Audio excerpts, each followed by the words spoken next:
Yo, what's up, peoples? Mood616 here with another entry in my personal top 25 hip-hop groups of all time. And at number 6 on my list is a group that might surprise a lot of people, might not surprise some people, I don't know. I just have mad respect for these guys. I always have. You can hear them in the background. You know who that is already. It's the motherfucking Ghetto Boys.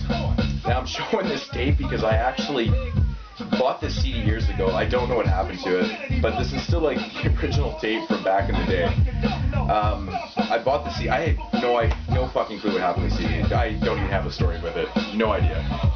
But I still have the tape for some reason. This is the original Ghetto Boys, which was consisting of Bush and Bill was really just a dancer for the group at the time. DJ Ready Red, Sir Jukebox, and Johnny C, Prince Johnny C. So Bush and Bill didn't really do a lot of things in the original group. Sir Jukebox and Johnny C were the MCs. Ready Red was the DJ. Now Ready Red and Johnny C held down this record. They eventually got dropped for the second record, and Rap-A-Lot dropped them and brought in Scarface and Willie D for basically, I always call it kind of the first Ghetto Boys album. This is technically the first Ghetto Boys album. It does have the original Snitches and the classic Balls in My Word, you know, and shit like that. It's like a 4-minute sample of that, Scarface. Making Trouble is funny, but whatever. Next up was Grip It on Another Level. It's kind of like, it's the original version of like the self-titled Ghetto Boys album. Now, I never bought the CD. I had it on tape for years and years. I don't actually have it anymore. But basically what it is like an underground version of this album right here. This is basically 11 of these 13 tracks, or 11 or 10 or 11 songs or something like that, are from the original album are on here, and then there's a couple new songs on here. And they're just kind of remixed. That's basically all it is. If you can find like the original one where the Ghetto Boys is actually spelled Ghetto, that CD goes for a shit ton of money, man. I actually had the tape of that, and I'm ashamed to say I think it broke back in the day, but anyways, this has got the classic Gangster Love Song. The original version actually has the different sample from the one with the Ghetto. I think they had to change the sample after they put it out, so they reissued that album and it's spelled Ghetto Boys like this. Anyways, so come this time, they've got Willie D and Scarface, Bushwick, and Ready Red was still the DJ at this time. This is a fucking good record, man. I gotta say, like, Scarface redid Assassins from the very first record, Making Trouble, made it his own. And Gangsta Love, which everybody knows that fucking song, man. Fuck 'em, size ain't shit. The song Scarface is on here. Let Ho Be a Ho, City Under Siege, Talk Aloud, Ain't Say Nothing, and Do It Like a Geo, Read These Nights. Like, this album's fucking classic, man. Classic old fucking Ghetto Boys, man. Hard as shit. Just breaking fucking barriers in the South, man. Like, NWA, these guys were doing in the South what NWA was doing in the West, man. But taking a lot of fucking heat and criticism, man. Like, everybody was beheading these guys. It was crazy. But, I'm a really big fucking fan of this album. I love it. And then next up, basically the Ghetto Boys' officially fourth album, is We Can't Be Stopped, which is, it's always a toss-up if this is my favorite album or the next one, which I'll explain. This is the album with Mind Playing Tricks, one of the most eerie and fucking most creative hip-hop songs of all time. I've been asked many times to break down my top songs and stuff. I don't know if I ever could, but there is certain songs that I would have to include in there. Mind Playing Tricks on Me is one of the most brilliantly written songs ever. It fucking paints an awesome, vivid picture of just fucking paranoia and fucking, it's awesome. Such a good track. That song would definitely be in there. The hilariously written Chucky song for Bushwick Bill, which was written by Gangsta Nip. You can tell by the lyrics.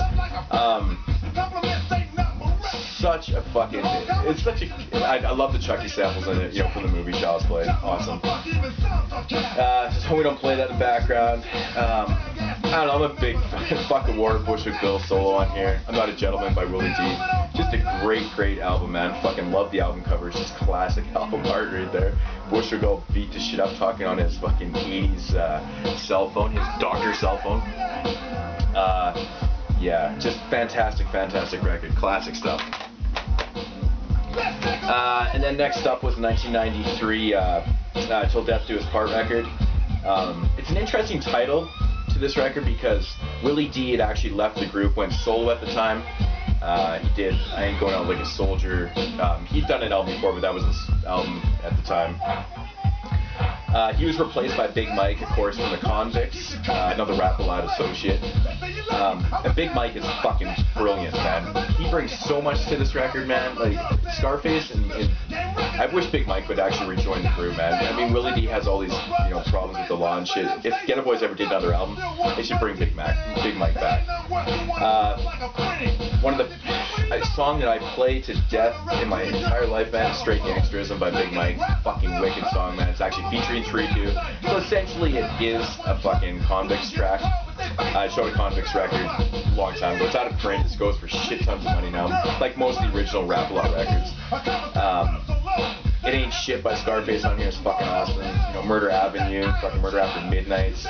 Bring It On, which is basically a big posse track. I think it actually has a list of everybody in here. I can think of a bunch of the guys. Yeah, it's got like Too Low, Seagram, rest in peace to Seagram, who was from Oakland and got shot and killed years and years ago.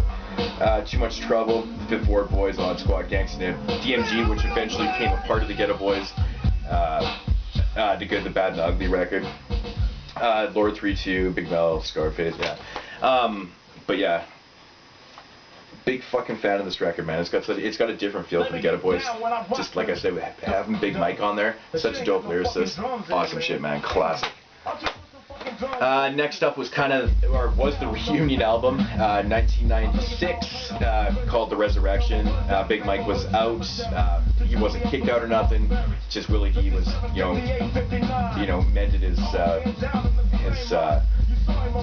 hold with the Ghetto Boys, and they did The Resurrection. Everybody knows the song still from, everyone always talks about the song from Office Space, It's just, every time I think of that song, I always think of Office Space now because it's just so out of place and fucking bizarre and shit. My fucking tags hanging on my hat. But yeah, this album's fantastic, man. It's got The World Is a Ghetto on it, man. Ghetto Boys and Girls, which is fantastic. I Just Want to Die, Pointing No Return. Hold It Down with the Bass Mob, Blind Leading the Blind, featuring the Menace Clan. The Menace Clan probably being the most racist fucking group ever. Talk about a group that hates white people. Yeah, it's actually disturbing. If you listen to their first solo record, it's so fucking brutal. I've even heard black people say that's some bad shit. Open Minded's dope. Fantastic, reunion album, I gotta say. Awesome shit. That was in 1996. This album came out, I believe, in 98. Yeah, 98. So, Willie D Bushwick is out at this time. Yeah, Bushwick Bill's out at this time. DMG steps in and actually does a decent job on the record. This is not by far this album kind of felt rushed. I think they just kind of put it together, but there is some decent tracks on here. The song Thug Niggas is pretty good. There's some decent stuff. Like I think Scarface really shines on this record. Kind of keeps your attention throughout the whole record, but it's not really anything to write home about. It's a Ghetto Boys record with a really shitty fucking I hate this album cover. I've always hated that one.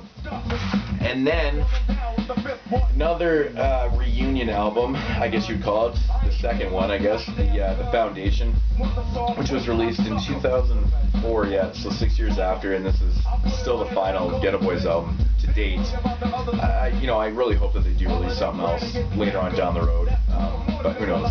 It says the song, the club banger, Yes Yes Show in there. I fucking like that track, man. Like I said, I'm a huge Scarface fan, so G Code is fucking dope on here. Real nigga shit was dope. Dirty bitch is funny. Fucking dissing somebody in that song, I can't remember. When it gets gangster, Zero is pretty cool. But you know, Ghetto Boys, man, it's the early stuff really that really holds it down for me. You know, everything. You know, these 4 albums right here are just fucking. They're all classics, man. Like I said, man, if you're not a fan of the Ghetto Boys, you know, at least give them a try. You know, like they're hard, but like, you know, I listen to, you know, to all sorts of hip hop, man. Really, I mean, you can't dispute the Ghetto Boys, you know, claim to the game. You know, like they held it down for so long, created Rap-A-Lot Records. I mean, they were basically the face of Rap-A-Lot Records, but there it is. Number 6, the fucking Ghetto Boys, man. I know it probably surprised a lot of people, but what can I say, man, you know? I'll let Chucky play it out here.